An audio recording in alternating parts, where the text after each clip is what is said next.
Helio সিরিজের নতুন phone Helio 22 কিন্তু চলে এসেছে বাজারে। এর আগের মডেলটা হেলিও 20 বেশ জনপ্রিয় ছিল, তাই না? চলুন তাহলে নতুন এই ফোনটা নিয়ে একটু কাটাছেঁড়া করা যাক। দেখি এর আগের মডেলের তুলনায় কি নতুন জিনিস থাকছে। আচ্ছা, সবার আগে তো দামের কথাই বলতে হয়। ফোনটার অফিসিয়াল দাম রাখা হয়েছে 13,000 টাকা। তার মানে হিলিও 20 থেকে ঠিক 1,000 টাকা বেশি। আর ঠিক এইখানেই কিন্তু আসল প্রশ্নটা চলে আসে, কেন ১,০০০ টাকা বেশি? এই বাড়তি টাকার বিনিময়ে আসলে কি এমন পাওয়া যাচ্ছে? দামটা কি আসলেই ঠিক আছে? চলেন একটু ভেতরের খবরটা নেওয়া যাক। তো শুরু করি ফোনটার ডিজাইন আর ডিসপ্লে দিয়ে। সত্যি বলতে এই দুই জায়গায় হিলিও 20-র সাথে বেশ মিল আছে। দেখলে একটা চেনা চেনা ভাব লাগবে। দেখুন, ফোনটার বডি আর ফ্রেম দুটোই প্লাস্টিকের, কিন্তু ডিজাইনটা এমনভাবে করা হয়েছে যে একটা ইউনিক প্রিমিয়াম ফিল আসে। আর একটা ভালো খবর হলো 3.5mm হেডফোন জ্যাকটা কিন্তু বাদ দেওয়া হয়নি, ওটা আছে। এবার আসি ডিসপ্লেতে। এখানে একটা IPS LCD প্যানেল ব্যবহার করা হয়েছে। আর এর সবচেয়ে বড় আকর্ষণ কি জানেন? 120 hertz high refresh rate. Scrolling হবে একদম মাখনের মতো স্মুথ। তবে হ্যাঁ, ডিজাইনের দিক থেকে সেই পুরনো ওয়াটার ড্রপ নচটাই কিন্তু রাখা হয়েছে। ওকে, ডিজাইন তো গেল, এবার পারফরমেন্সের দিকে যাওয়া যাক। আর এখানে কিন্তু একটা বড় চমক অপেক্ষা করছে, বা বলা ভালো মিল খুঁজে পাওয়া যাবে, যা দেখে অনেকেই একটু অবাক হতে পারেন। ঘটনা হলো, হেলিও 22তে যে প্রসেসরটা দেওয়া হয়েছে ইউনিসক T7250, সেটা কিন্তু হুবহু একই প্রসেসর যা হেলিও 20তেও ছিল। মানে সোজা কথায় পারফরম্যান্সের দিক থেকে নতুন আর পুরনো ফোনের মধ্যে কোনো পার্থক্যই নেই।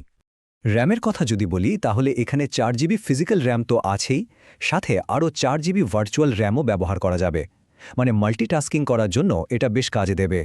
তাহলে বুঝুন ব্যাপারটা, প্রসেসর যদি একই হয় তাহলে সেই আগের প্রশ্নটাই তো আবার ঘুরে ফিরে আসছে, তাই না? এই যে বাড়তি 1,000 টাকা, এটা তাহলে যাচ্ছেটা কোথায়? চলেন এবার এই রহস্যের সমাধান করা যাক। এই তো, এইবার আসল জায়গায় আসা গেছে। দামটা যে বেড়েছে তার পেছনে কারণ হলো 3টে বড়সড় আপগ্রেড। কি? স্টোরেজ, ক্যামেরা আর ব্যাটারি চার্জিং। প্রথমেই বলি স্টোরেজের কথা। এটা একটা বিশাল আপগ্রেড। হেলিও 220তে দেওয়া হয়েছে 128GB ইন্টারনাল স্টোরেজ। মানে আগের মডেলের তুলনায় স্টোরেজ কিন্তু অনেকটাই বেশি। এবার ক্যামেরার দিকে একটু নজর দেয়া যাক। এখানেও একটা আপগ্রেড আছে, বিশেষ করে সেলফি ক্যামেরায়। হিলিও 20তে ছিল 5 মেগাপিক্সেল, আর নতুন হিলিও 22তে সেটা বাড়িয়ে করা হয়েছে 8 মেগাপিক্সেল। আর মেইন ক্যামেরা, ওটা হলো 50 মেগাপিক্সেলের একটা প্রাইমারি সেন্সর। তবে এখানে একটা মজার ব্যাপার আছে, যেটা জেনে রাখা ভালো। ক্যামেরা মডিউলে 3টে লেন্সের মতো দেখা গেলেও আসল কাজের কিন্তু একটাই। বাকি দুটো আসলে ডামি, মানে শুধু ডিজাইন সুন্দর করার জন্য দেওয়া। আর শেষ যে আপগ্রেডটা, সেটা হলো চার্জিং। দেখুন, ব্যাটারি কিন্তু দুটো ফোনে 5000 mAh, কিন্তু হিলিও 22তে নতুন করে 18 ওয়াটের ফাস্ট চার্জিং সাপোর্ট দেওয়া হয়েছে। এর মানে হলো ফোনটা এখন আগের চেয়ে অনেক তাড়াতাড়ি চার্জ হবে। তো সব মিলিয়ে ব্যাপারটা কি দাঁড়ালো? 1,000 টাকা বেশি দিয়ে হিলিও 20 কেনাটা কি ভালো সিদ্ধান্ত হবে? চলেন সব তথ্য একসাথে করে একটা সিদ্ধান্তে আসার চেষ্টা করি। এই যে, এখানে এক নজরে সবটা পরিষ্কার হয়ে যাবে। বাড়তি 1000 টাকায় কি পাওয়া যাচ্ছে? বেশি স্টোরেজ, বেটার সেলফি ক্যামেরা আর ফাস্ট চার্জিং। আর কি পাওয়া যাচ্ছে না? নতুন কোনো প্রসেসর না, পারফরম্যান্সের দিকটা কিন্তু আগের মতোই থাকছে। সুতরাং শেষ পর্যন্ত সিদ্ধান্তটা কিন্তু একদম ব্যক্তিগত।